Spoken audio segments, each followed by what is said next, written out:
to address poverty and increase security and well-being in line with the Sustainable Development Goals.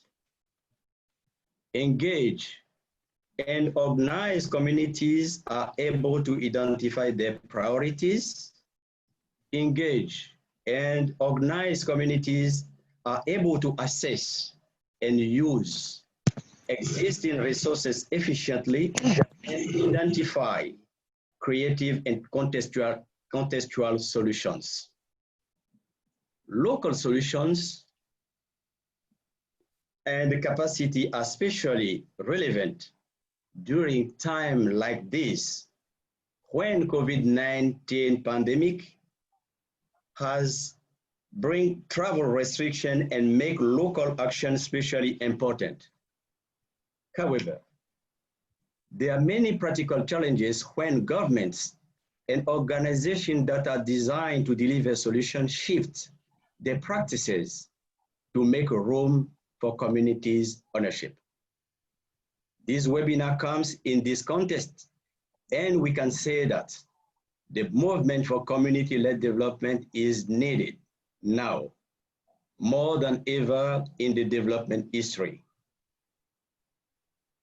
Dear partners, I will stop there with my welcome address, and I will kindly invite you to introduce yourself in the chat. Thank you. Thank you so much, Pascal, for those wise, welcoming thoughts. I'm going to just take a moment to do a little bit of housekeeping. I'm going to share my screen, and you should be able to see my screen. There's some other ideas for what those things represent: a zipper, a toothy mouth, a giraffe walking by a window, tracks, an aerial view of a parking lot, looking out from the bird's eye view of a neighborhood. And then the other one, a bow tie or two birds with their beaks stuck in a berry, an envelope with wrapping, two fish kissing a pearl, and an hourglass or a sand clock. So just trying to get us on a creative mode here, because there's going to be some interactive stuff coming up. I'm Ann Hendricks Jenkins. I'm a senior advisor with the Movement for Community-Led Development, and I spend most of my time facilitating the national chapters of the movement. We're very excited to focus on the national chapters during this call. So what we're going to do today is a quick overview of the movement. We're going to do a lightning round where we hear from people from different chapters and what people are excited about, or what are they learning, or what are they doing in their chapters.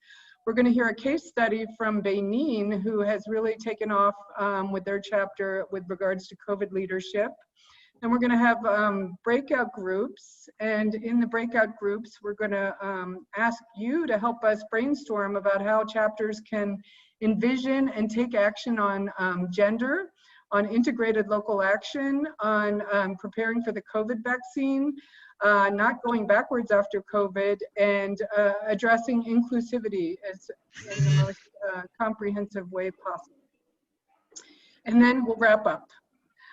So I'm going to give you this little quick overview. A lot of you know that, but we do have some people on the call today who who are new to the movement call. So the idea of the movement is that we can reverse growing inequality and climate change, working towards the Sustainable Development Goals. And we can achieve this and more by rolling out community-led development across the country. And I won't get into the details on what exactly we mean by community-led development today. It's what it seems like it means, and it's also a lot more, but always welcome to talk about that more in another time. So our vision is dignity, voice, and agency for all as the best way to end poverty. Our platform is a social movement platform, which is really doing well for us, and that is the topic in and of itself too. It's pretty much the opposite of a project, or the complement to the project, and so it means that we are all co-creating a way forward and journeying together. And then the tools we used in order to create change are systems-based tools for systemic change, and those are ways to create and manage collective change that will last.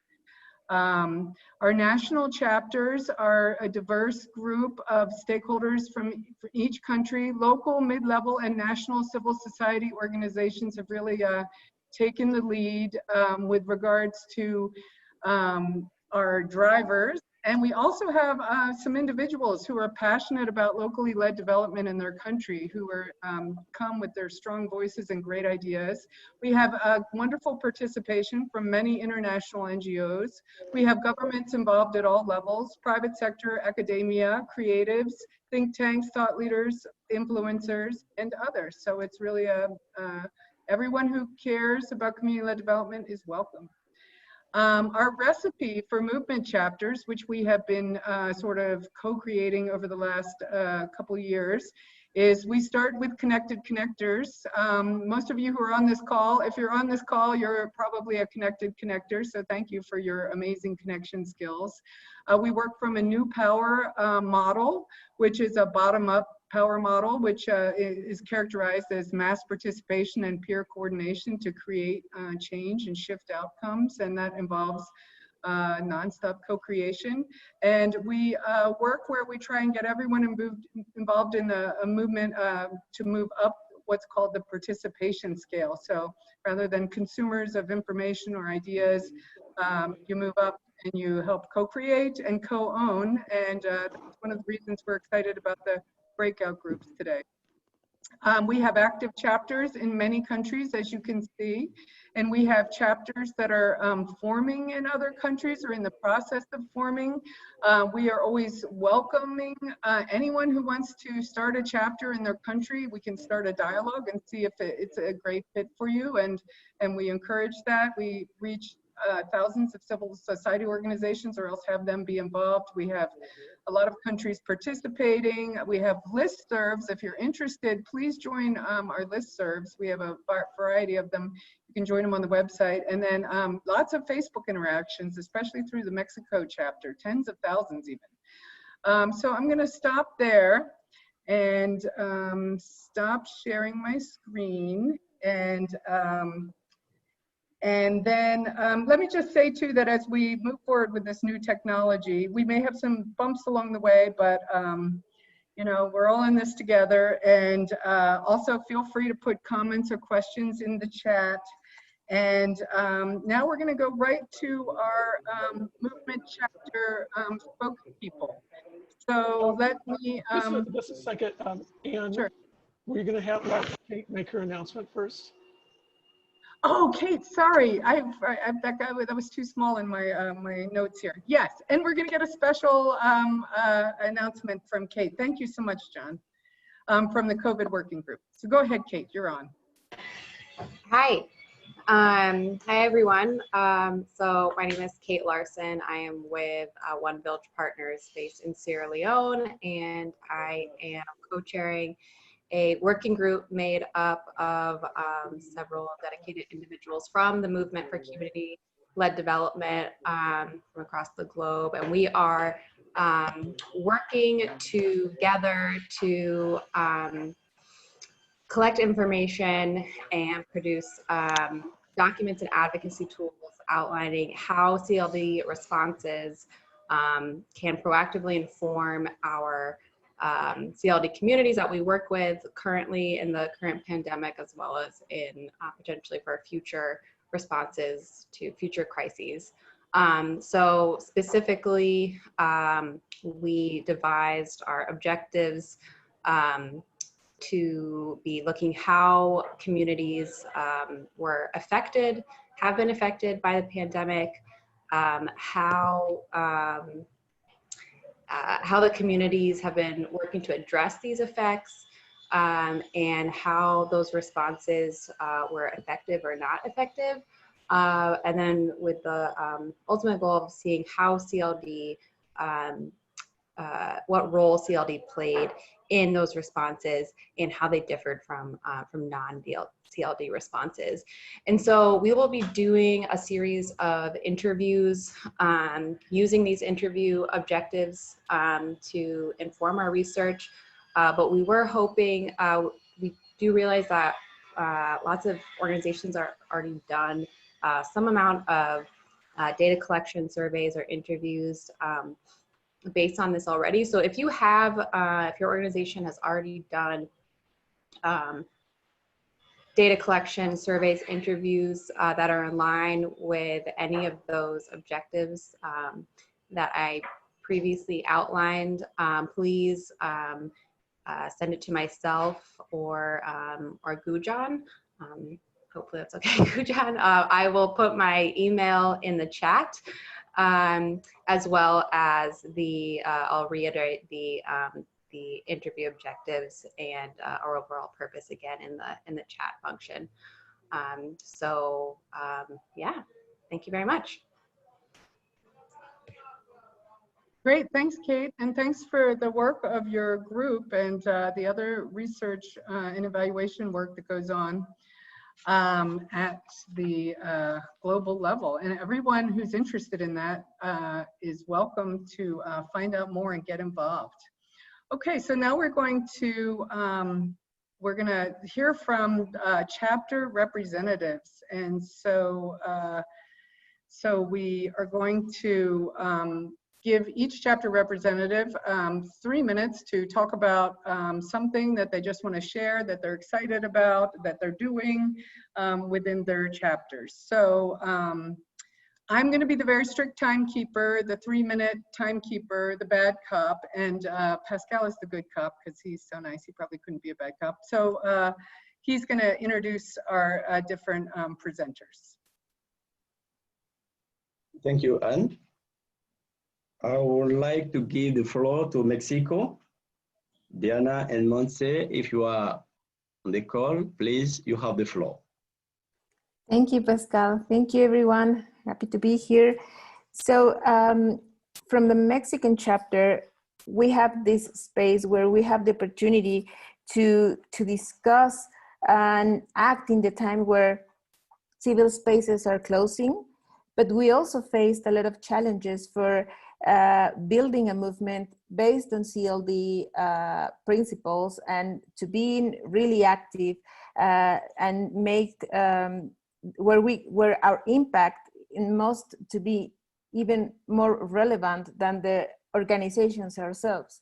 We're trying to, we have these experiences on identifying some particular moments where we know we can act, and then what happens is that we face struggle to keep on working with that besides the actions of each organization itself. So this is a challenge, but also an opportunity for strengthening the umbrella of the CLD movement, for being the environment that we need, to build the real conditions that we need for leveraging our work as organizations, but also as organizations who has the CLD principles in its actions. And something that is really relevant, and maybe something that we might discuss a little bit further in this call or in some other spaces, is that we need to address and to strengthen the GF dimension of the CLD, the gender focus dimension, because it's always around, but we need to strengthen it for really change power dynamics shifts to really address CLD in our actions. And I think that dimension is something really relevant for our work and for the movement, and because of the work that we're doing to change the dynamics of how we understand development. Thank you.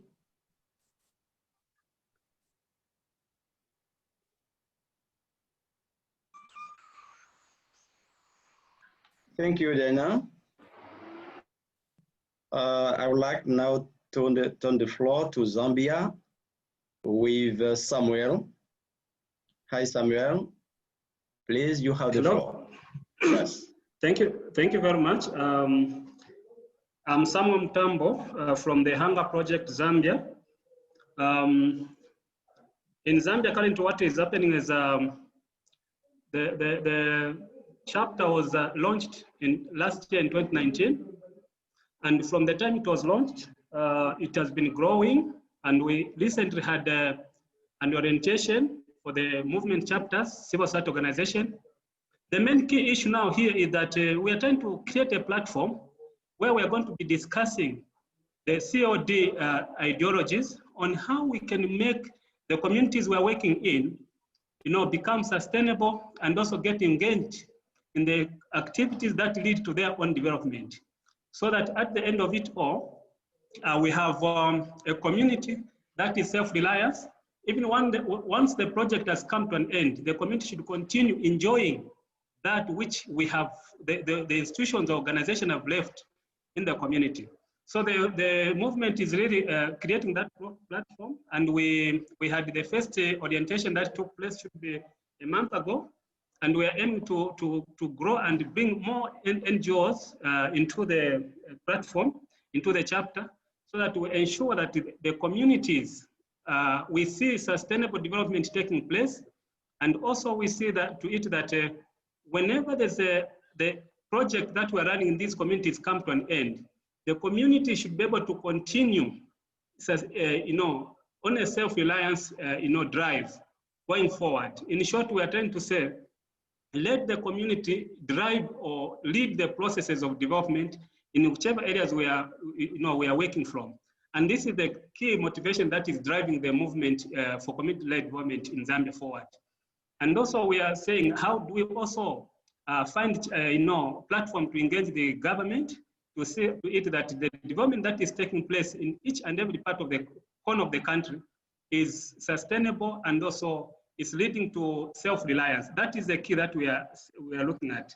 So if we, as we are growing right now, if we bring all the communities that we're working with, they understand to say they are supposed to drive the process, then we are going to start recording the sustainable development that we are looking forward to. So we are saying each and every sector, each and every civil society organization within the country, Zambia, should be able to be looking at how sustainable are these activities we are doing in these communities. If we left today, are these communities going to continue enjoying the benefit of these activities we are leaving the community we're doing? Are they participating? Are they driving the process forward? Are they going to be self-reliant? That is the key that we are trying to do. And we are hoping that it will contribute greatly to development of the country, and especially in the rural and urban areas where the communities, we find a number of vulnerable people in the communities. Because if there's a sustainable development, people are leading the process, then we are assured of sustainable development and also self-reliance to all the activity that we'll be doing as civil society organization in Zambia. Thank you.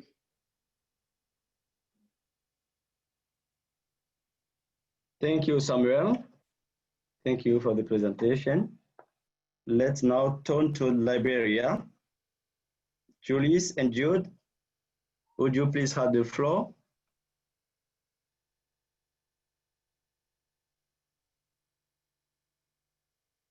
Jude? Julius?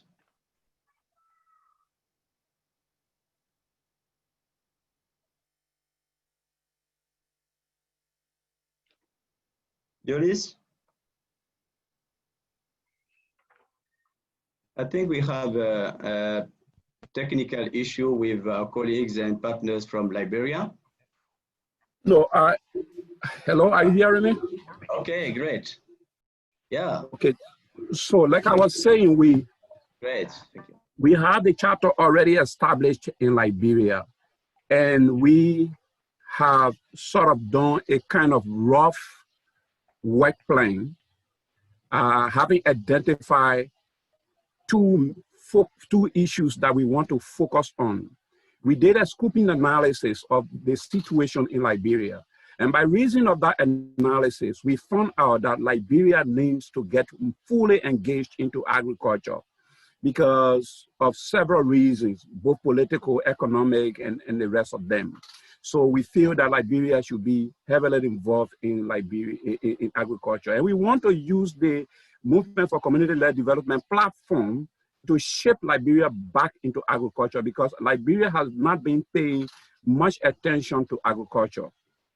And one of the second issues we have identified is women empowerment, how we can empower a lot of women, because there are several women as a result of the 13 years old war and several things that have happened in Liberia. There are several women that are taking the burden of family burden, and they need more attention. So our concern is to have them trained into income generating activities. So these are the two things we are thinking about moving forward in Liberia. But how can we start it? Our strategy for starting the entire process is to ensure that there are key awareness workshop for both the agriculture sector and both the women capacity building sector. So we intend to have 2 workshops. And so we are out there trying to identify partners who can help us in order to be able to carry on these 2 activities before the close of 2020. Thank you.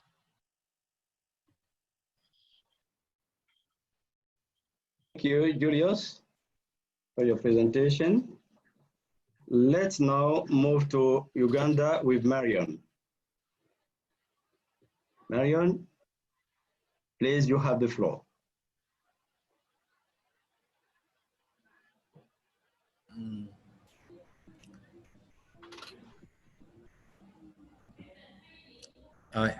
Good evening from Uganda. My name is Nixon, not Marion. I'm supposed to be representing the Alliance this time. Nixon Ochatre. I'm the chairperson for the movement in Uganda.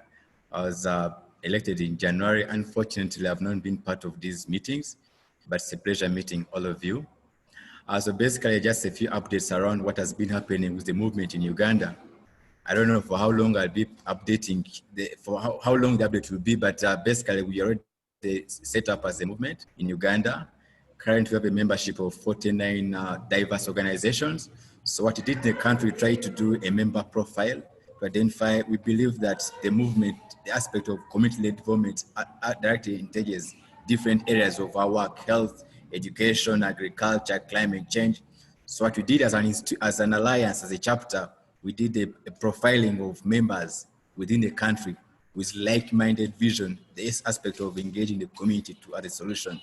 So after that process, so far we've identified 49 diverse organizations implementing activities across different areas of scope of work. But also we set up a committee, a steering committee, which is a membership of 12 organizations, 12 members, I mean, which works across different partners organizations. This committee is chaired by a chairperson who's me, but working across different engaged members of the alliance. The role of the committee is mainly to provide governance guidance to the chapter. We understand the fact that to be able to move forward, we need to have a structure set up. So that committee has been set up. It is being hosted at the Hunger Project Uganda, where the secretariat sits. But also we put up digital platforms of which enables us to continue engaging. For instance, we have a WhatsApp group for the chapter in Uganda, whereby we keep on engaging.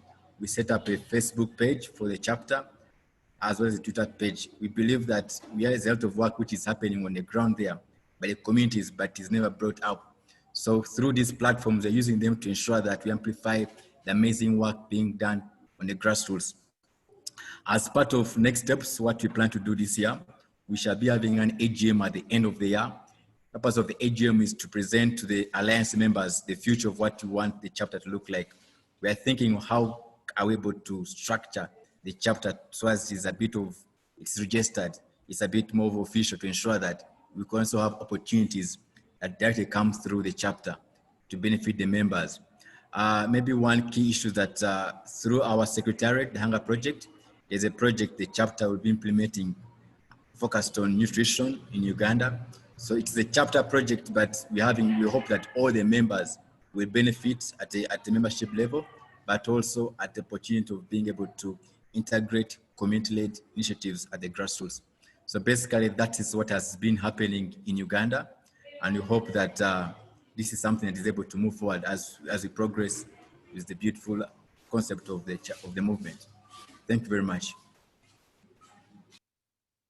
Thanks, Marion. Thanks, you, for the presentation. Apologies, this is Nixon, not Marion. Nixon, sorry, Nixon. Yes. Nixon, thank you All for the presentation. And now let's turn the floor to Nigeria. Dr. Rebecca, would you please have the floor?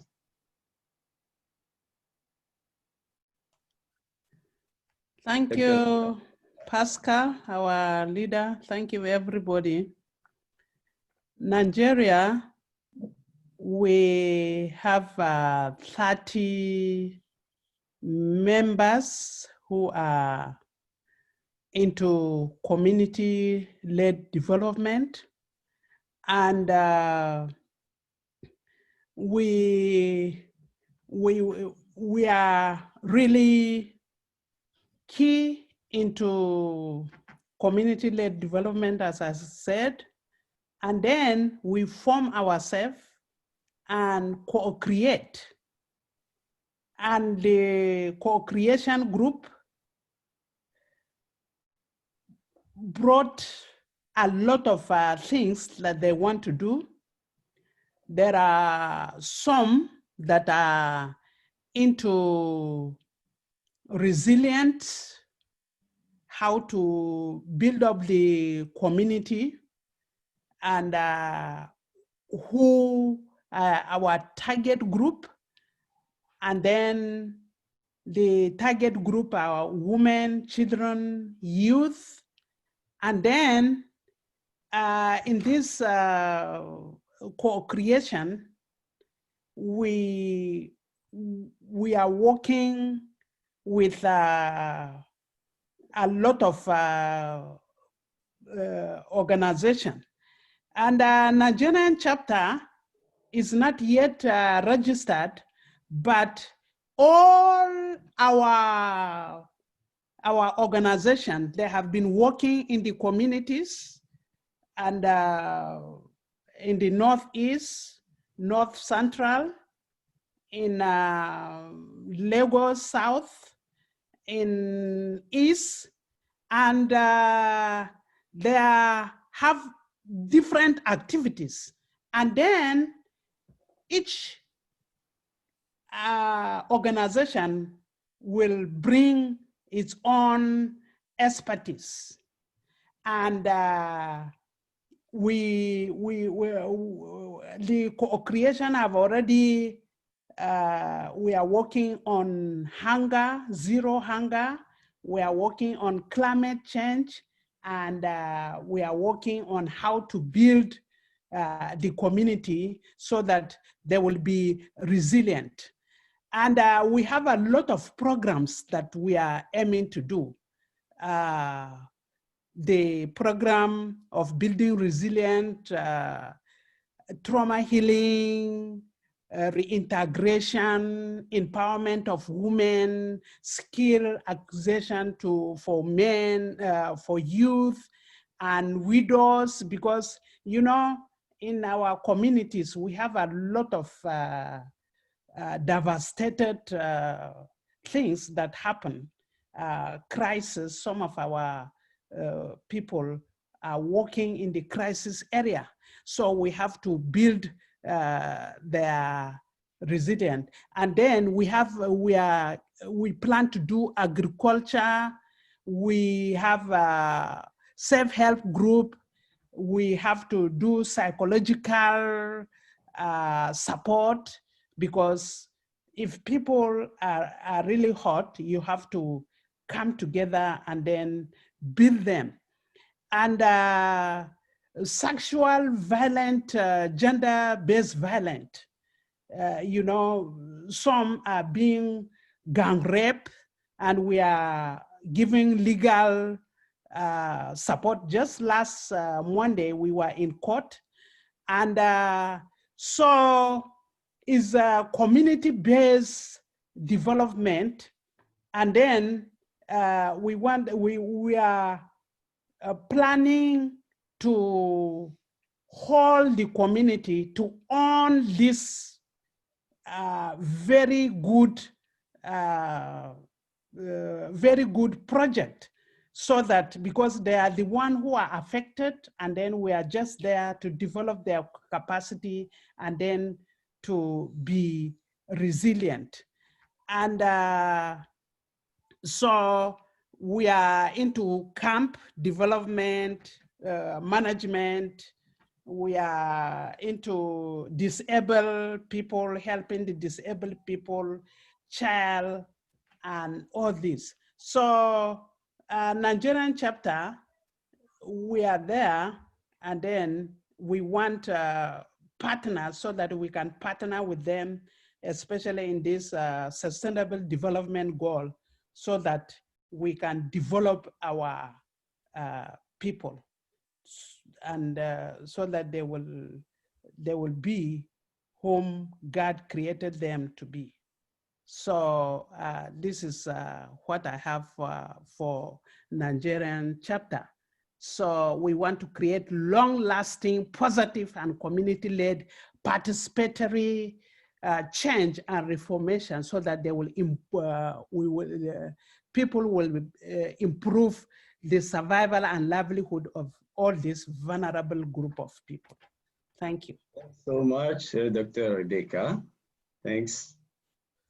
And now, Anne, may I leave it there up to you? Yes, we didn't get to hear from all of our chapters today due to time, but there's future calls, and also please feel free to put things in the chat. Thank you so much for those inspiring stories from around the world. I joined the call from Uganda today about nutrition, and I learned so much. It was so inspirational. So let's, in the interest of time, let me just say a couple things that we also brought up from our planning calls for this call, talking across all the chapters, is that some of the key sort of takeaways of the last couple of years of work is that the social movement new power structure is working really well. It's powerful, and it enables alignment and integrity. Outside stakeholders recognize that we don't just preach community-led development, we do community-led development in the very way that we bring our chapters together. And in today's world, where you like to see a little more alignment there, that goes a long way. And it's the gift that keeps on giving, let's just say. And our structures facilitate peer learning, which is the basis of the best kind of applied practical wisdom and knowledge. Our international structure offers many benefits, and this meeting is one of them. And hearing from all of you from all of your different chapters just shows how much learning across the chapters is possible. And also, some people have said that being affiliated with an international movement opens doors for them. It builds confidence and capacity, and it offers recognition, respect, and understanding of domestic civil society for every country. Externally, it's so important for civil society, domestic civil society especially, to band together, because it's a never-ending threat to that space, and it's so important. COVID realities have shown a spotlight on how truly capable and important and widespread and committed domestic civil society is. And our groups are serving as incubators of community-led development as a concept, as a program, as an ideology, as a policy. What does it look like in all these different places? What does it mean to really build it out in a way that makes sustainable change happen? So I'd just like to, say thank you so much to all our brilliant members and chapter leaders, and encourage everyone to get involved as much as you would like to, because we are full of ideas. As Julius was saying yesterday, we've got the ideas, now we need to figure out how to make them happen. So now I will turn it over to a little bit of a more extended case study of a chapter, which is Benin chapter, and Pascal is going to tell us more about that. So Over to you, Pascal. Thank you, Anne. Before coming to the update about the involvement of the Benin Movement chapter for the SCLD in the national response to COVID-19, I will mention that the chapter is made up of 33 civil society organizations and 10 platforms, including La Maison de la Société Civile, that is House of Civil Society, which has more than 1,000 affiliated organizations. And this large group is fueled by authentic engagement, community aspiration, high leverage activities, and strategic learning, deep trust to make a reality transformative change to sustain resilience for communities. This is how that translates into chapter involvement in the national response to COVID-19. And the main point I would like to share is about our involvement in developing national strategy documents for COVID-19 response action at the community level. Our inputs and our suggestions as part of the national strategy at the community level to respond to COVID-19 mainly includes a need to include civil society organizations as key stakeholders in the strategy development process and its implementation. Second, a need to put emphasis on developing local capacities, including community and local governments.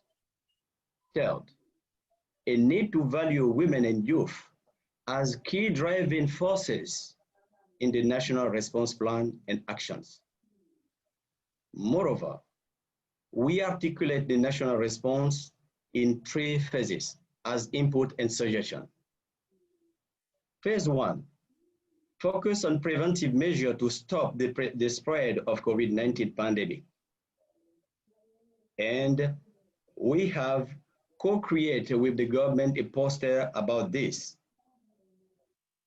Phase 2, focus on lifestyle, including good nutrition, physical exercises, adequate sleep, and stress management.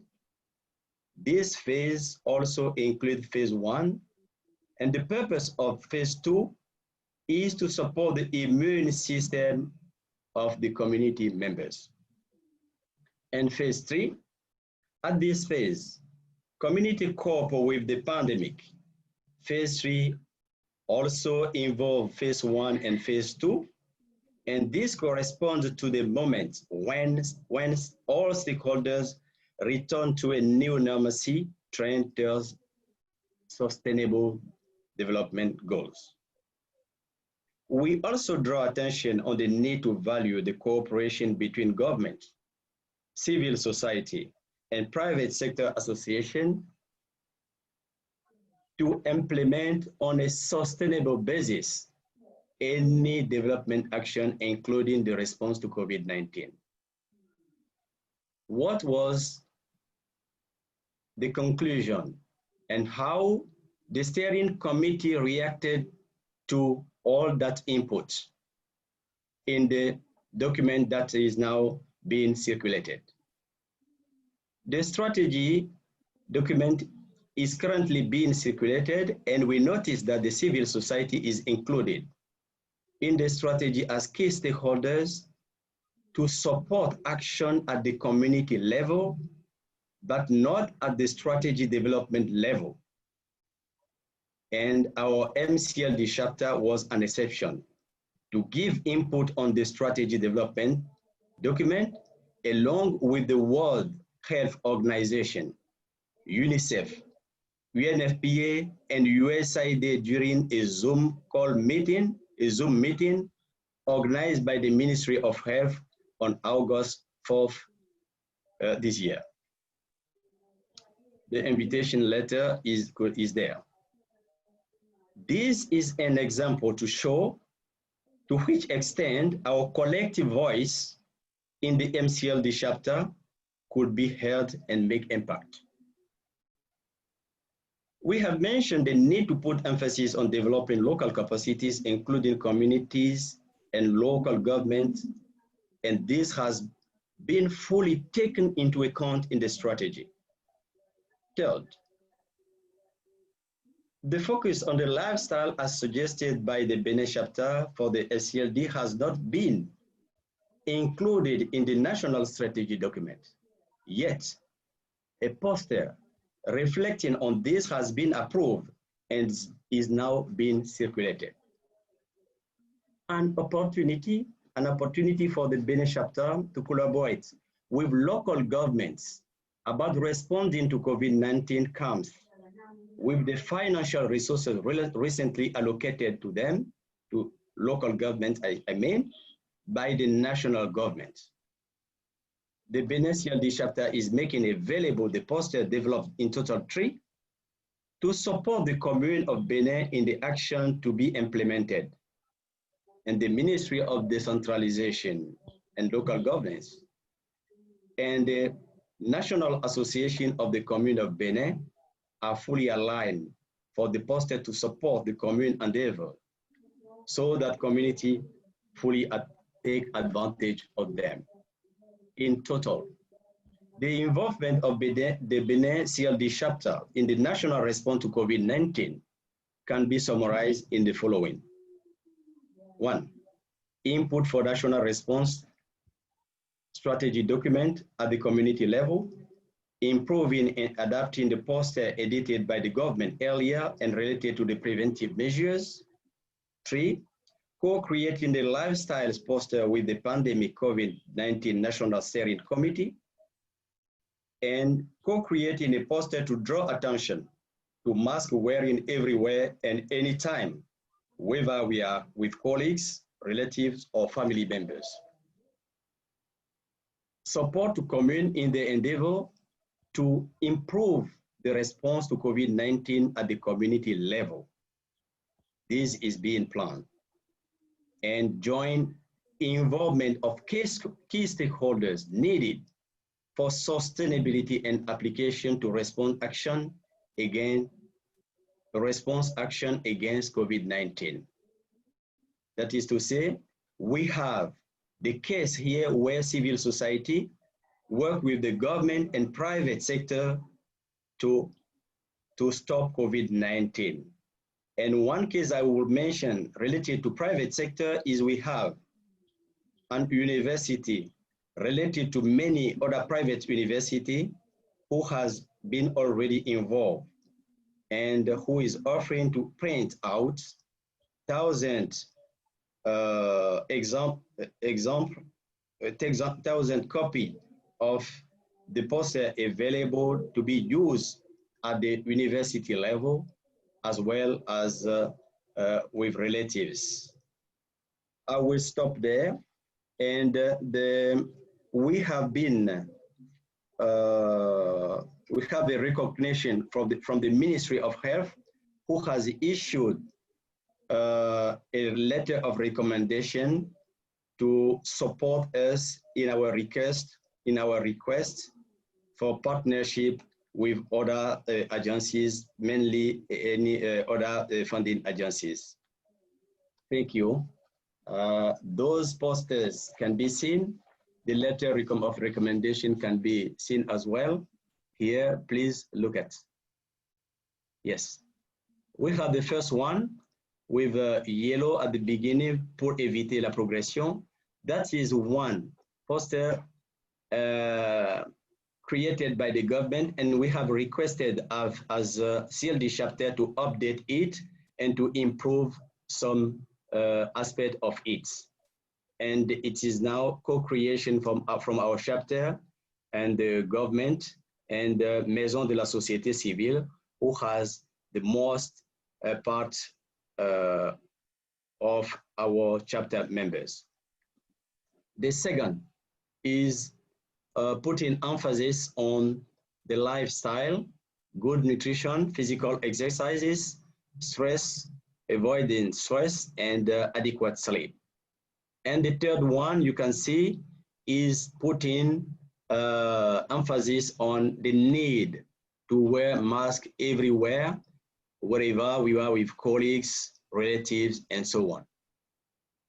And those posters are now being made available for the commune who will use them for the strategy with the local communities, and will be advising and supporting this process. Thank you. And those posters we have been,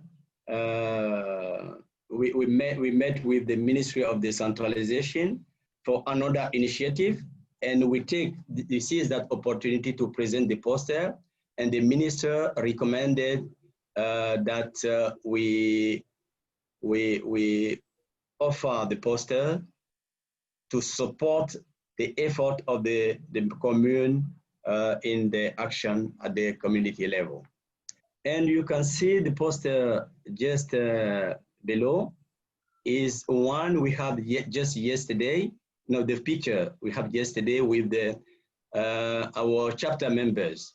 They are already committed to support the endeavor of the commune with this the posters you are seeing there, and to support the commune in the effort to stop COVID-19 in Benin. Thank you, and thank you all. I will be available for any question. That is just a brief summary. Thank you. You can see the letter of recommendation there, who had been issued by the Ministry of Health, who is leading the steering committee. Thank you.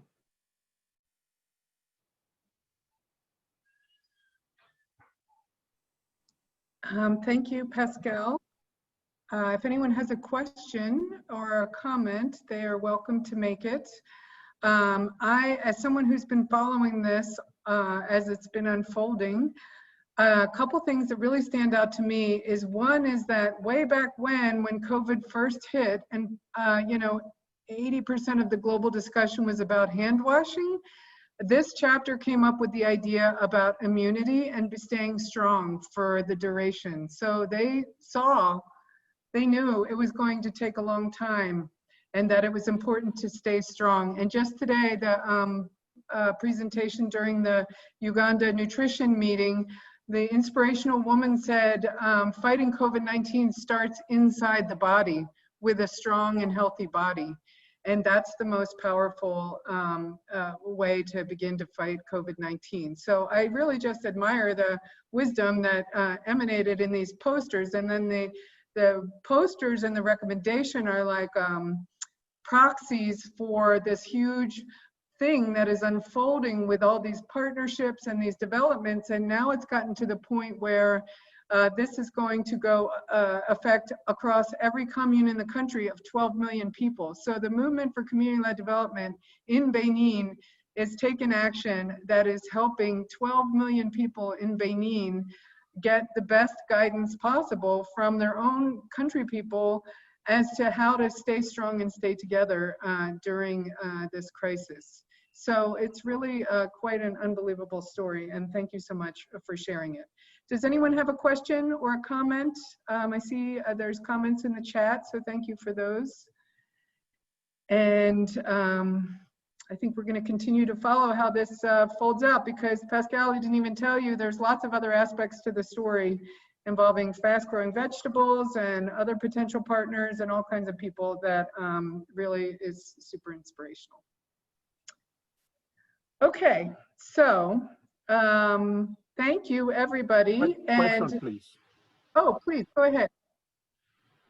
A concern. To Pascal, is it possible, being the West African Regional Coordinator for the MCLD, and Benin chapter seems to be ahead of all of the chapters in West Africa and in most parts of the world, if I can speak so, is it possible for him to continue to give us the roadmap as to how they manage to achieve such success on a timely basis?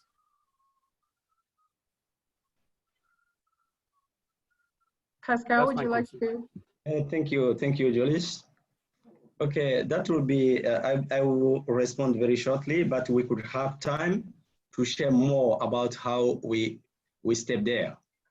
The first thing was that we request to meet with the Ministry of Health to let him know that we exist as a driving forces with more than 1,000 civil society organizations.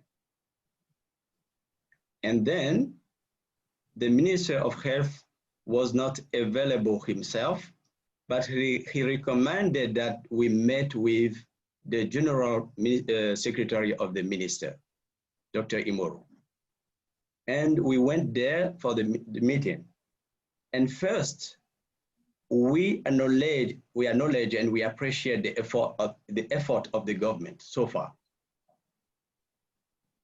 What has been put in places to handle the COVID-19 in terms of quarantine, to take in charge, to take into account those who are affected. We acknowledge and we recognize all this and we appreciate it. But we mentioned that something is missing in the pieces. That was intervention at the community level. And we mentioned that we are available to support this. And the request that we come back with our proposal. The first idea we have is to develop a project. And we analyze and we find that it was a long process. They would like to be partner with our chapter in developing that proposal. And it was going very slowly. When we are available, they are not. And we see that if we move through this, we will not achieve our objective. And we shift, coming now saying what will be the initiative that could interest the ministry at this time. And we decide to go with posters. And first, we criticize, we review, we rethink the poster developed by the government, and we say we need to improve it. And they say, if we want to improve it and update, go and come with the new version. We did this. And along with this, we come saying COVID-19, too much attention. We need to step further. So that's the idea of good nutrition, physical exercises, adequate sleep, stress management poster that you have seen earlier. And then, along with this, we suggest that we manage the crisis in 3 phases. First, that was the first time, all attention on COVID-19. Second phase, all attention on COVID-19, but we open with some lifestyle practices, good nutrition, as I mentioned, and all that you know. And the third one, we know we can see in our environment with colleagues when we move outside that people say, okay, it's like we are not now in the lockdown moment and people don't wear masks. We come again to draw attention on the mask wearing. And all those, they see that it's very helpful. And we have been invited, as I mentioned, to be part of the team to develop the national strategy to respond to COVID-19 at the community level. And yes, that's how it went. And what we do, we leverage effort and the knowledge and the connection through our MCLD chapter. And that work and that support the effort as well. Julius, I'll be available to share more, and that's what I can say right now. Thank you. Thank you very much, Pascal. Thank you very much. The response was educative. Yeah, thank you so much. Great. I think that at some point we should have like a full hour to just talk about this case and how it's played out, because I think there's so many nuances there that we could all learn from. And thank you for being a case study. The Benin chapter was started a little earlier than some other chapters, so don't be discouraged, because they've had a little more time to pull themselves together and develop their unified identity and figure out how they want to work together. So they are our case studies, so we can learn and apply those lessons to the other chapters. Thank you so much. I'm going to move on to the breakout rooms. So let me give you a little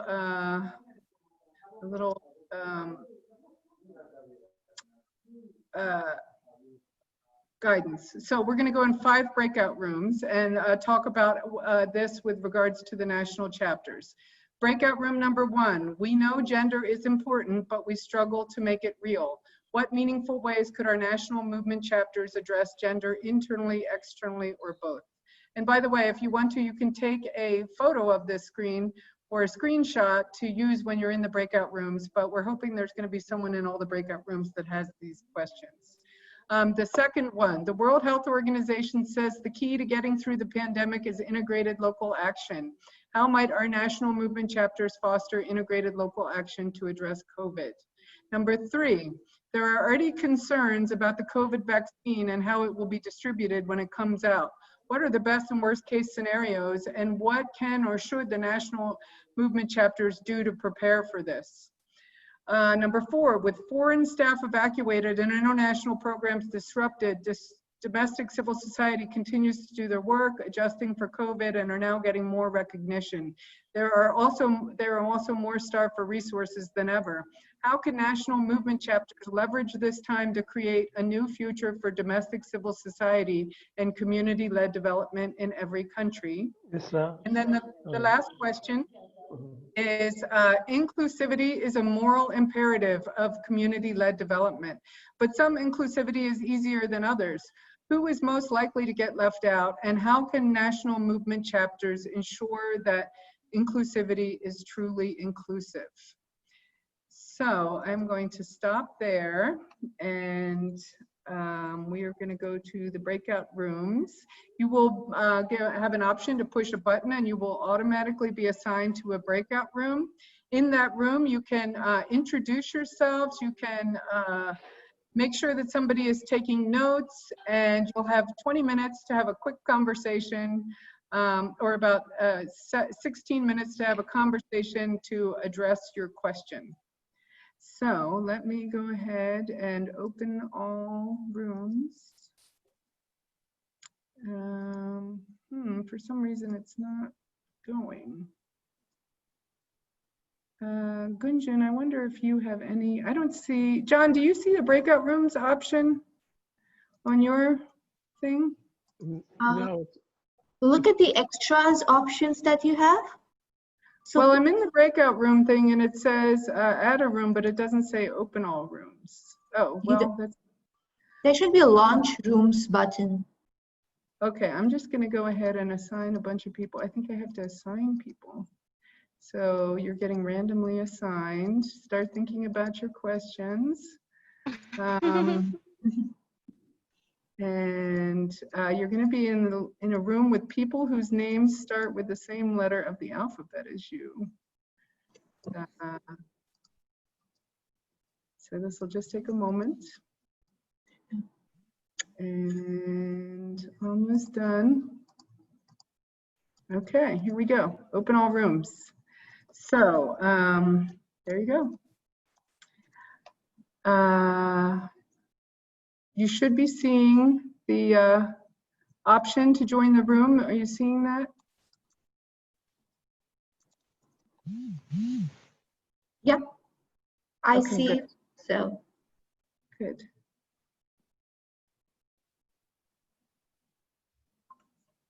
I'm now in 4 instead of 5. Sorry, I had to change. You're going to be in a different room. So Okay. not the rooms that we expected, right? Okay. Okay. Join now. Oh, yes, here we are. Okay, so this is our room. This is our special room, I think. Let me see. I might need to check some other rooms while we're doing this. But we are. Which room are we? We are room number. Okay, how many people in a room? 5 to 10, 4 to 10, Oh. I guess. Yes. So the one that I'm in is, I think my room now is Kanganga, Gertrude, Jacqueline. Yes. That's Okay. my room. I'm in the same room with you. I think we're in room number 5. Okay, it's not showing the room number, but No, I know it's not. People are but the getting. people are reducing. Now we're down to 8. Yeah. Let me broadcast a message to all. If you are not sure of your room, pick a question yourself. Okay. So, Jacqueline, hi, it's nice to see you here, and Arthur, Jean-Pierre, Liseli, Montserrat, Montse, Dr. Saidou, and Techno Cameron. What is your first name? It says Techno Cameron. Okay, so the question that we're going to address is how to be inclusive. And what does inclusivity mean from a point of view of community-led development? And let's go around and introduce ourselves quickly. Arthur, would you like to go first?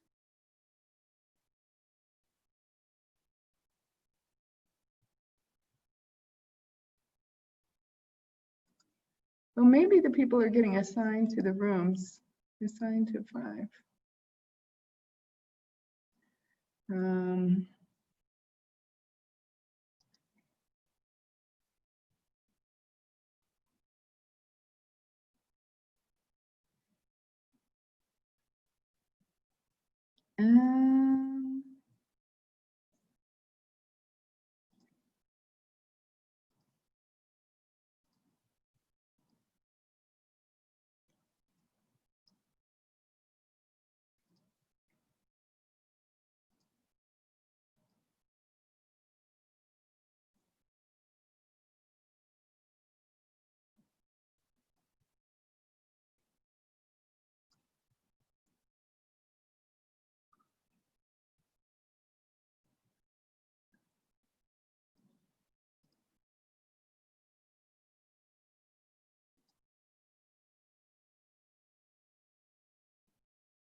Anne?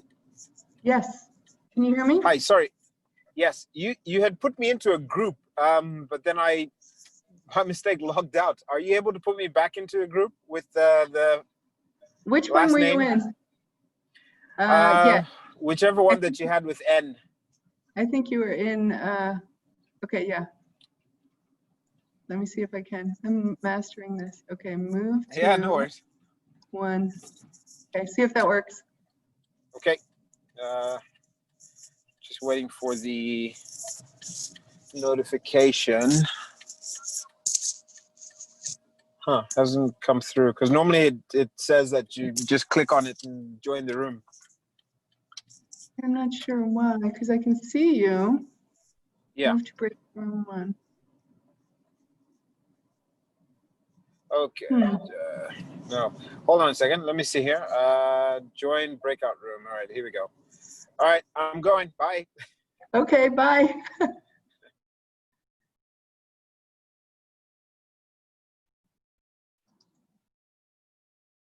Dr. Saidou, can you hear me? Yes, okay, good. I can't hear you. I think some of us have ended up in this room. I'm not sure how this works, but But I wanted to talk a little bit about, oh, yes, now I'll be able to hear you. Montse, can you hear me? Yes, I can hear you. Okay, good. And Dr. Seydu, let's start with you, and I'll ask you a simple question with regards to community-led development being inclusive, meaning trying to include all members of the community.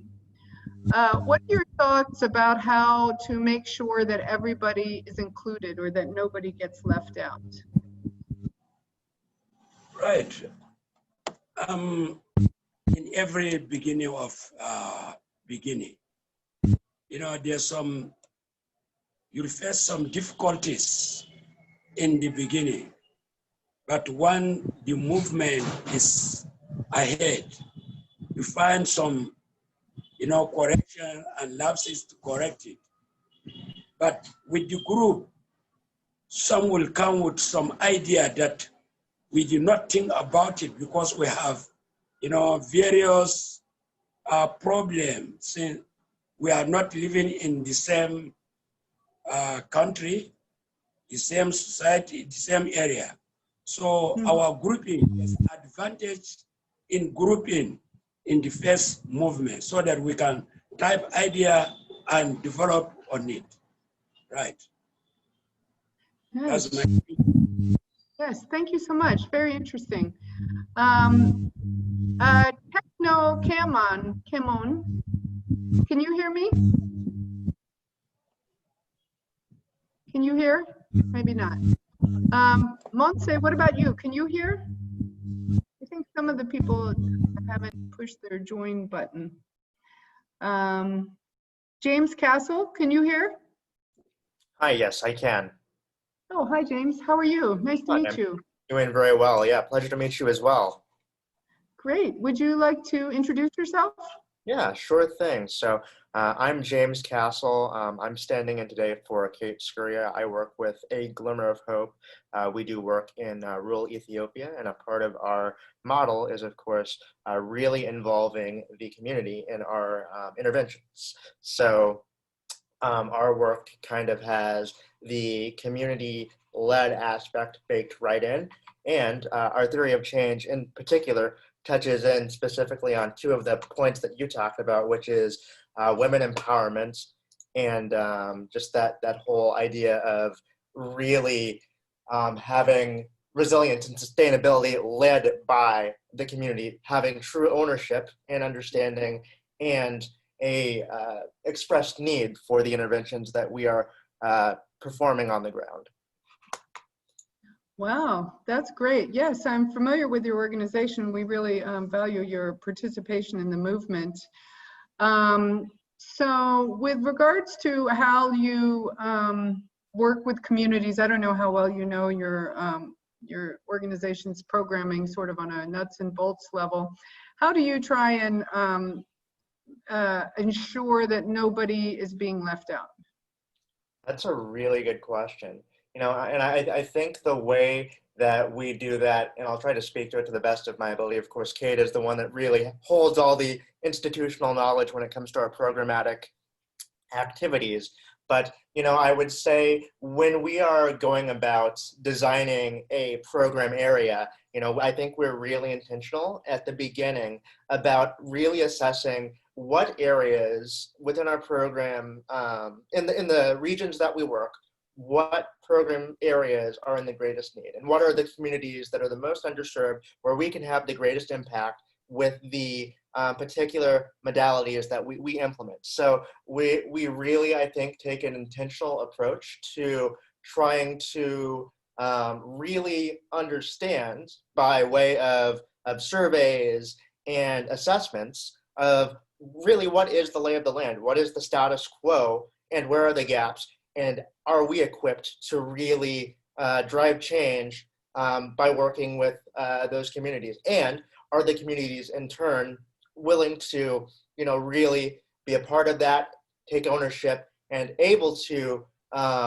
use the planned interventions in a long-term sustainable manner? Wow, Yeah, great. So it's really like starting early at the beginning to try and truly understand the context so that you can figure that out right, with yep. regards to inclusion. Yeah, nice. Very interesting. So Liseli or Techno, I think you can't quite hear us yet, or we can't hear you. So Dr. Saidou, I'll offer you another question if you would like to answer another question. Are there certain groups in the communities that you know in Nigeria that are most likely to get left out? Who gets left out in the communities in Nigeria? Who's in danger of being left out or not included? What kind of people?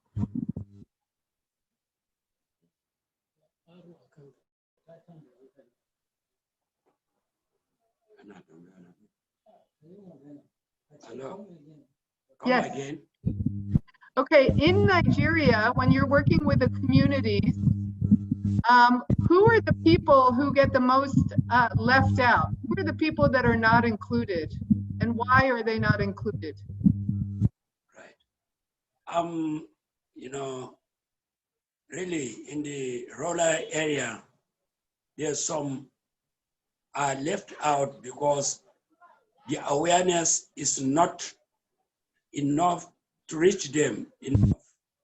So we need to, you know, expel the awareness to them.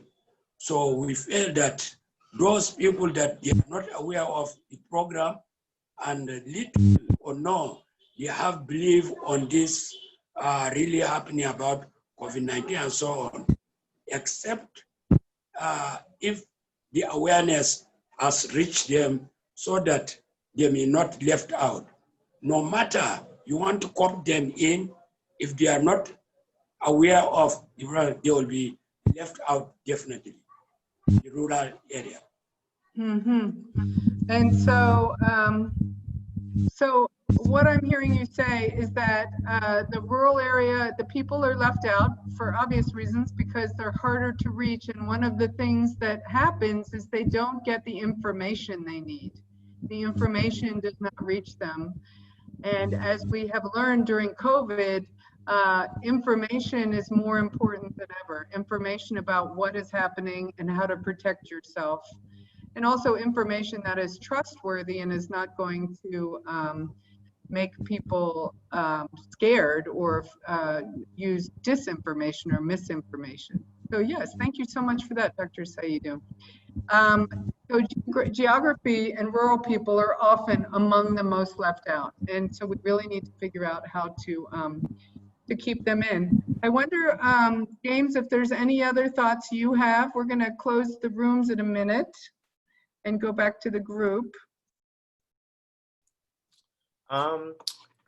Well, I suppose since I believe my group or the room that I was in was that question about the COVID vaccine and the ways that it's going to be distributed. I suppose what was the question for this breakout room, since I don't see a topic at the top? Yeah, sorry, this was the inclusivity group.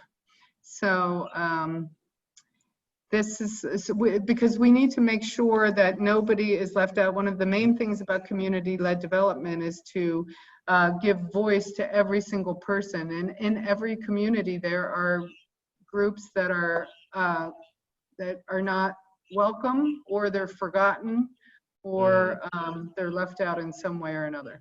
Yeah, absolutely. Yeah. But anyway, I think we have people starting to come back, so we will continue this conversation over the long run. Perfect. Well, thank you. Thanks, James. Good to meet you. Great to meet you as well. Okay, we're all back. All right, welcome back, everyone. I am still on the learning curve with the breakout groups, but anyway, most of us ended up in groups, so that's a good thing. So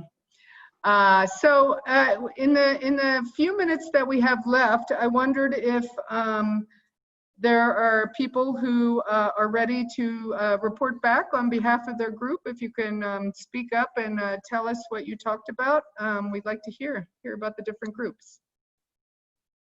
Group 3 is ready. All right. So good facilitation, John. Go ahead. Yes, the Jays were together with Pascal in Group 3 to look at this issue of vaccine distribution. The one critical advocacy issue that John Kaganga recommended is that we all start now to advocate that this must be for free. These vaccinations, if they cost a lot of money, they're not going to go anywhere in our countries. We need to identify the networks, which first among ourselves in the members, and then with other networks such as journalists, midwifery, nurses networks. We need to begin to develop those relationships. And then we really need to meet on this subject with the ministries of health, of social development, hopefully the president's offices, to really take seriously, as Julia said, we have a lot of undoing to do, of mistrust in the communities, mistrust in information. So we need to undo that mistrust and really network with the community leaders in every community to lay the groundwork for a successful surge in advocacy and communication. And if Group 4 will present, because I have a meeting with USAID, please. So Group 4, Mariam, please, if you agree, Anne. Yes, please, go. Okay.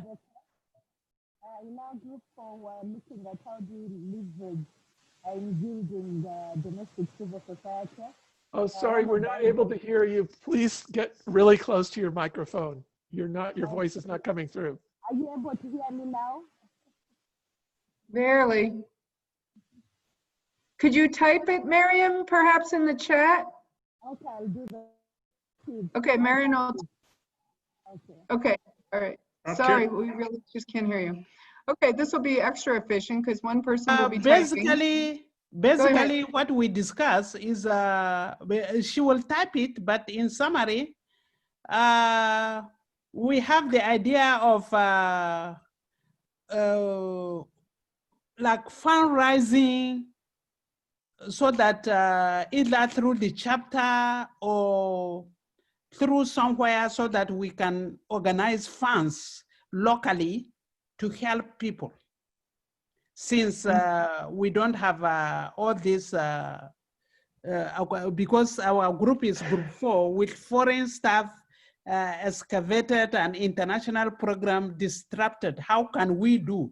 So we will have to raise funds. And also, we continue with our work. Most of us gave what we are doing in helping in COVID, just like Pascal do.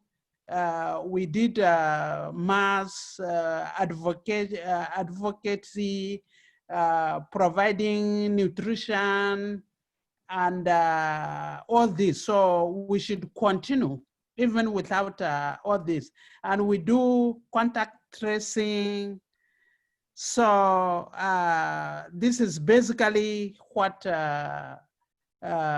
we will continue to do. So to fundraising, and then we will not be discouraged to also contact the international community to support us. As we are here now, if we have donor agency, so we are waiting for donations so that we will carry on with our activities. And UN to connect, MCLD to connect us with the UN so that we can get the funds for sustainable development goals, so that we will keep on developing even during this COVID.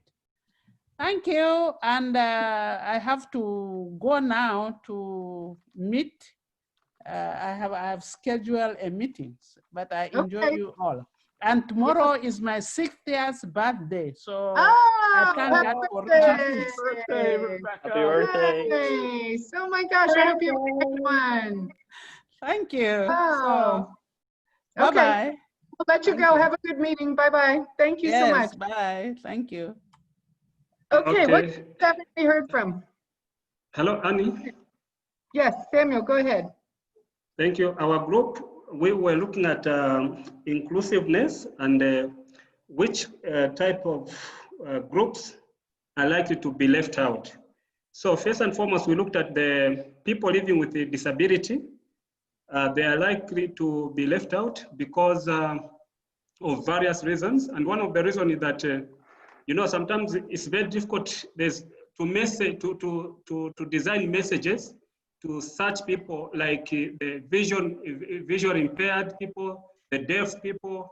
You know, it's difficult sometimes to design messages that can reach them. A system that you can use to sensitize the community. So those are the ones who are likely to be left out. Now we are saying, what can the movement chapter do to bridge that gap? So we are saying that these same people living with disabilities, they have associations. The associations now, the movement chapters should engage the associations so that they are able to understand how to manage, how to reach out, how to bring the, you know, all the methods that they use to reach out to these people who are disabled, so that when there's a message that is happening or anything that is happening within the community, they should not be left out. So the chapters should be able to reach out to the associations who are looking at the issues of disability. Then that will mean that the disabled people will not be left out, will also be included in the process. The other, you know, class we looked at, it's people who are living in the far-fetched rural areas, because usually it's very difficult to reach in such areas, and there are some areas where it's only those who have got a certain type of vehicles can reach. So we are saying, how can the chapter make sure that at least all the such people in such rural communities are reached out to? So we are saying we have to devise a system and also try to form some groupings within the community so that their representative can be part of the chapter, and then we can be messaging information through the leadership, and that leadership now to the community, which are very far from maybe towns. The other class we talked about was there are some marginalized groupings, like due to, you know, political divide, like tribes. There are certain tribes, because of the political system, they are left out, they are not reached out to.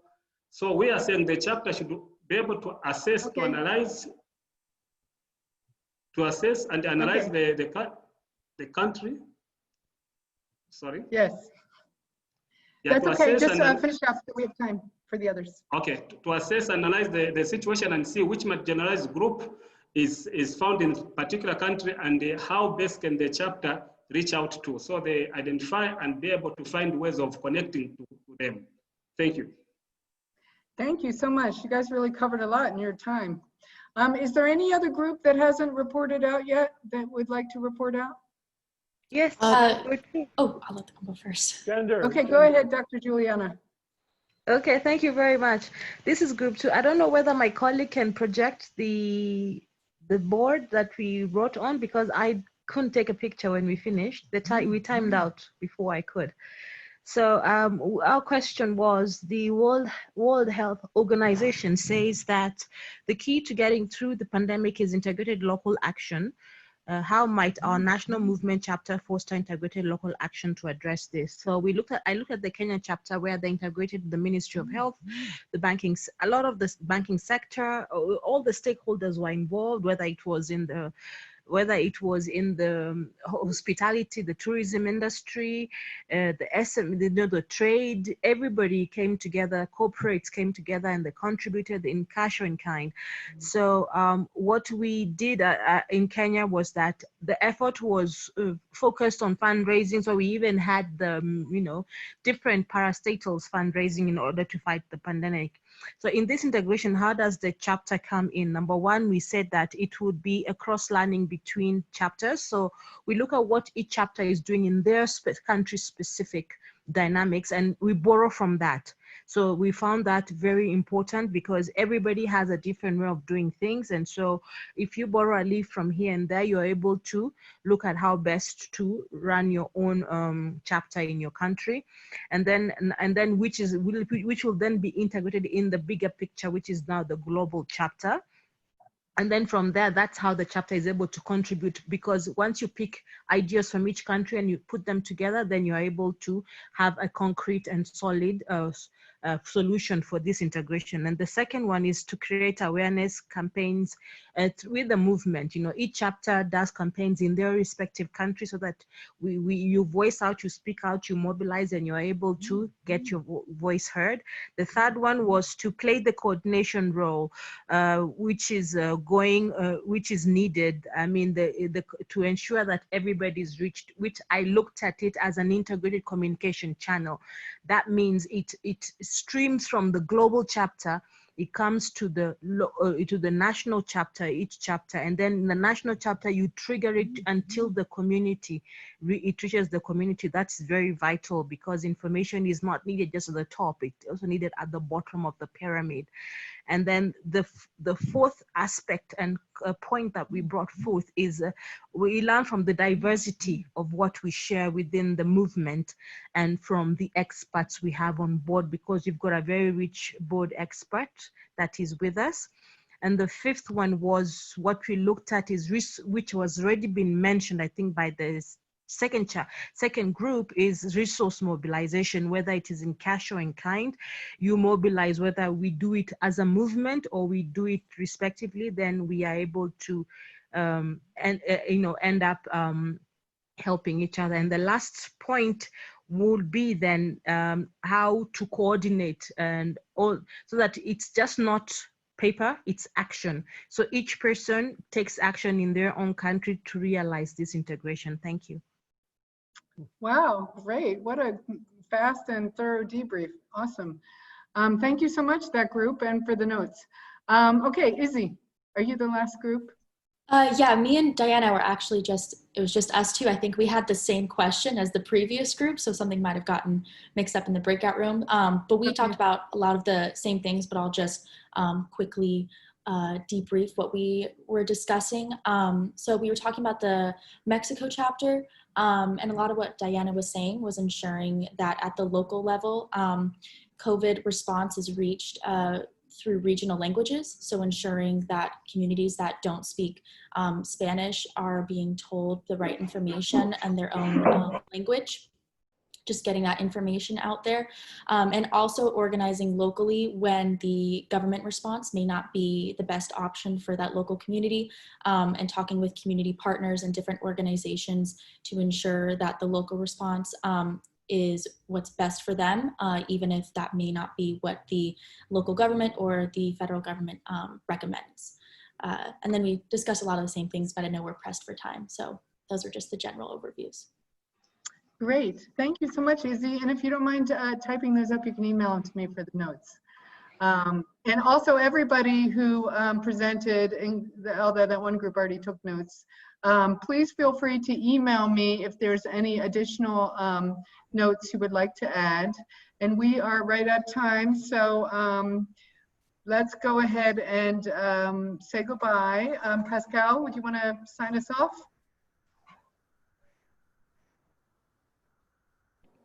Thank you, Anne. Thank you all. I would like to thank you all who have devoted your time for this webinar. It was really an awesome opportunity to discuss very openly about the movement for community-led development with you, and to take note of your insight, your ideas, particularly through the various groups where we discuss very different topics. Be ensured that your idea, your input, your remarks will be contributing to enhance the transformative change particularly by this time of COVID-19 pandemic, the pandemic of COVID-19. In partnership, I thank you all. Thank you. Great. Thank you so much, Pascal. We'll leave the line open for a couple minutes. Sometimes people like to stay and just chit chat afterwards. So you're welcome to stay if you would like to chit chat about anything under the sun or what we've already been talking about. But otherwise, we thank everybody for coming and for your great contributions and for all the chapters, for everything that you do. You're really like the future of the world. We're depending on you, so keep it up. Keep up the great work. Yeah, okay, open the cameras. Montse says open the cameras. Open your cameras if you can, and we'll take a picture. That's such a cute idea. All right. Let's see, get my snipping tool ready. Okay, do we have the cameras open? All right, so go ahead and wave. Yay. Oh, this is my new favorite thing. All right, I got it. I got you all for eternity. And if you need an alibi, I have you can use an alibi too. So great. Okay, so is anyone who's just wants to stick around and say hi, is there anything special on your mind? Anything exciting to share? Montse, I would like to say to you, thank you for the idea about the vaccine planning ahead. That was from you, from the planning call. And at first I was like, vaccine, like, oh, that's like, you know, forever and a day away. And then of course, like as soon as you think about it, you think now is the time, right? To start setting up the trust and the idea of it being free, which is so important. And also the idea that if it's going to be limited and it's going to have to be, you know, people on the list who gets it first, that should be decided before before the day hits, right? Exactly. Oh, Deanna, go ahead. Yeah, no, it's because about the vaccine, we already have one general call about the vaccines, and actually Mario Rivera, who's also in the call, was part of that call with some other with another group of another network of organizations, and we're trying to figure out how to land that for really make sure that that people have information about the vaccines, and not only the vaccine but also about their right to health, and how to make sure that we have information and they have information for taking decisions and not decide for them at the same time that we have we have in mind that what is there is the right to health and and people's welfare. So that's something that we're going to open, and I don't know if someone want to add something into that. Yeah, it's human rights approach. Human rights approach only. You are pro-vaccine or not vaccines, it's the human right approach for the health. Yeah. So it's a big debate right now. Yes, it's true, because there was a big debate that it should be administered in Africa, but then we argued that the disease didn't even start from here, it started from China. So there was that controversy. And then every country, Russia, Germany, Kenya, Tanzania, Madagascar, everybody started having a cure. So then Madagascar said theirs is the best. Then it was found that it has side effects. Then Russia says they have the best, and England says they have. So everybody has their vaccine. So then what I would then suggest is everybody then administers their vaccine in their own country rather than to try and sell it to another country. So if you have invented one, you just, and it has to be willing, not mandatory, I think. Because we've seen a lot of vaccines, especially in the United States, where children develop autism and a lot of other cerebral diseases once they get vaccinated when they're young. So I think this kind of a vaccine, especially for a virus that is mutating every other season and you can't really get a hold of it, because of its genetic formation and how it just keeps evolving, then each country, if you believe that your vaccine is good, then just vaccinate those who are willing to take it. It shouldn't be mandatory.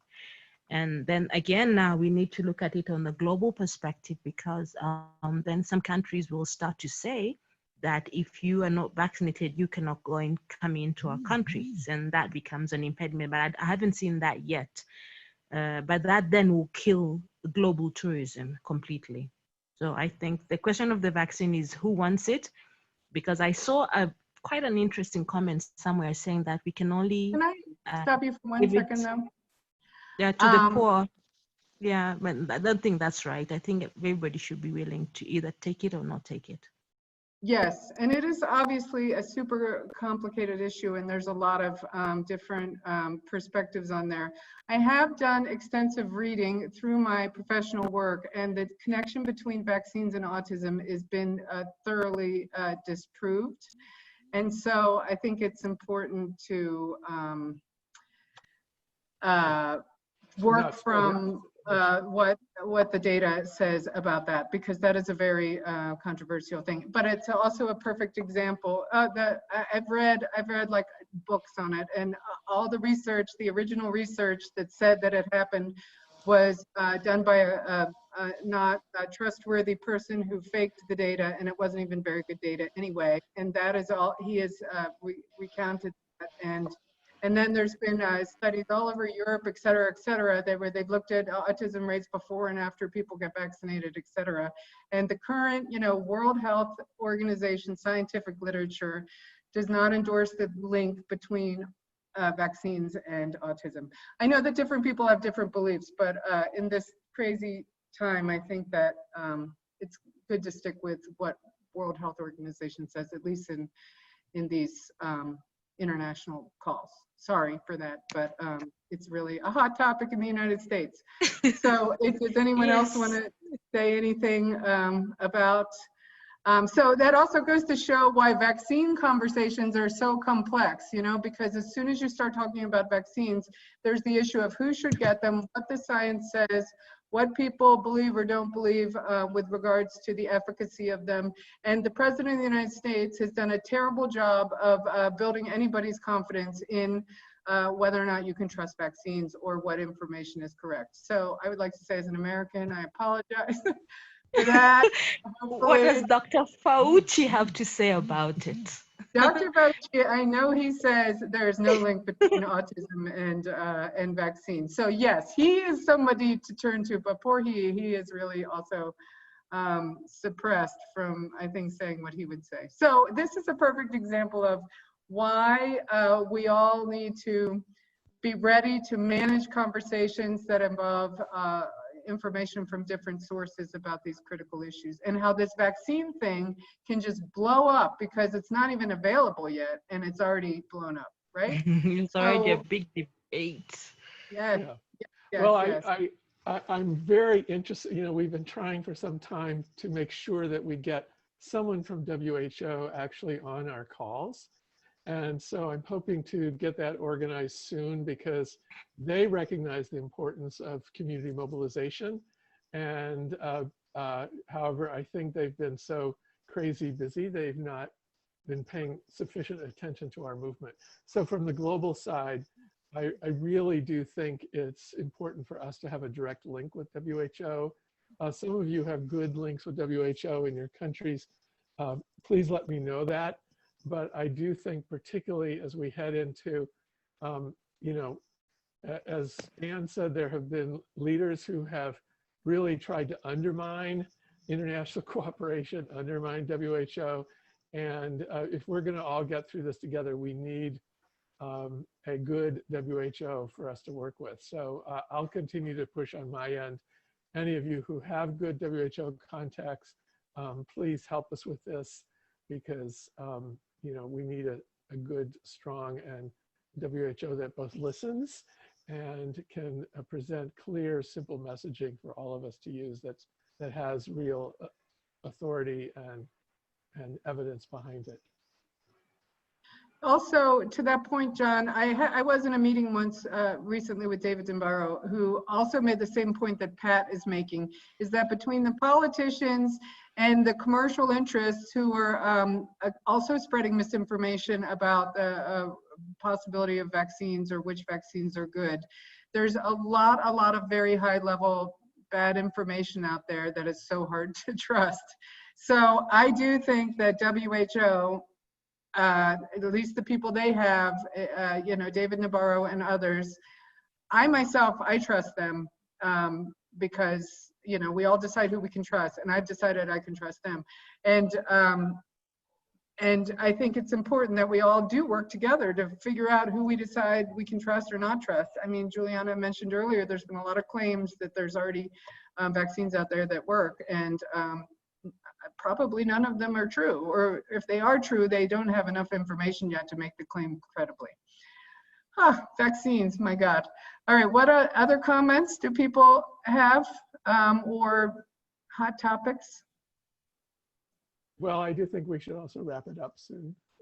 Oh yes, we're at 15 minutes. We kept it open for 15 extra minutes. And then, you know, I will say, I guess Daisy's not here anymore, but John Kanganga is here. The woman who gave the nutrition presentation today for the Uganda chapter about integrated community-led development, sort of thinking on nutrition as a holistic human right, to your point, Montse, we should get her on a global call because she was really compelling as well. What do you think, John? Do you think that's, oh, and John, your hand is up too. Would you like to make a comment? Okay. And then we'll wrap. What I would like just to say, everything has been said, but this is my first time to join this global movement, and I've been so inspired and very interested, and I've learned a lot, and I promise, I pledge that I will be attending, and I will also contribute to this wonderful movement. Thank you so much for organizing such a wonderful global movement. I've liked it so much. Thank you. Wow. Well, we've loved having you here. We hope to be in lots more calls with you in the future and to hear more about your thoughts and your chapter's progress. Any other comments before we wrap up? Hello, Anne. Marion. Yes, Marion, we can hear you. Been linking up with Agnes. We can have a conversation on the next call, what the topic is, and can come in and give a presentation. Yeah, it's hard to hear you. You'll have to write us. We could not hear you at all. Sorry, Marion. Like we have a muffle between you and us. Yeah. Anybody else? Go ahead. Yes, okay. Well, let's wrap up. Thank you so much, each and every one of you, for being here and for your thoughts and for all the amazing things that you do for community-led development. And we will keep doing all kinds of good things. And if you have any ideas or things that you would like to propose for the next topics or for other webinars, keep in touch. All right. And thank you, Pascal, for your amazing moderating. Bye. Bye. Bye. Bye, everyone. Bye. Bye. Bye, everyone. Thank you, Anne. Bye-bye. So good to see you. I'm copying all the notes. Bye. Bye. Bye-bye. And it's Pat. Yes. You know, I sat on a call last month in August on the COVID working group, and they actually were funding some of the Nigerian, all the African participants with a small stipend.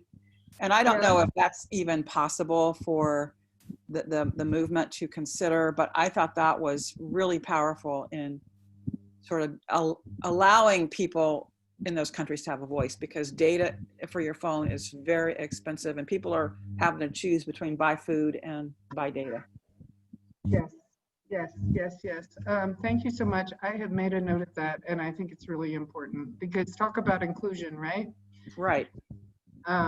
I know that Julius has had to up his internet connection right in the middle of a call, and I know that Jude and many others are using their own calling costs to join all these calls. So thank you for that. They had a standing amount, and Yeah. I can send you the email that they sent me. I didn't apply for any, but I think it's a really important thing to consider. Like maybe so many per chapter. I don't know, but at least to get some people on. Yeah, will you send me the email? That would be great. I will. Thanks. Yeah, thanks. Okay, so I need to go because I'm hearing from John that we need to do a quick call. But I hate to say goodbye to you guys because it's my favorite part of the day is talking to everybody. So I'll say goodbye for real this time. And that's, I think, going to end the call.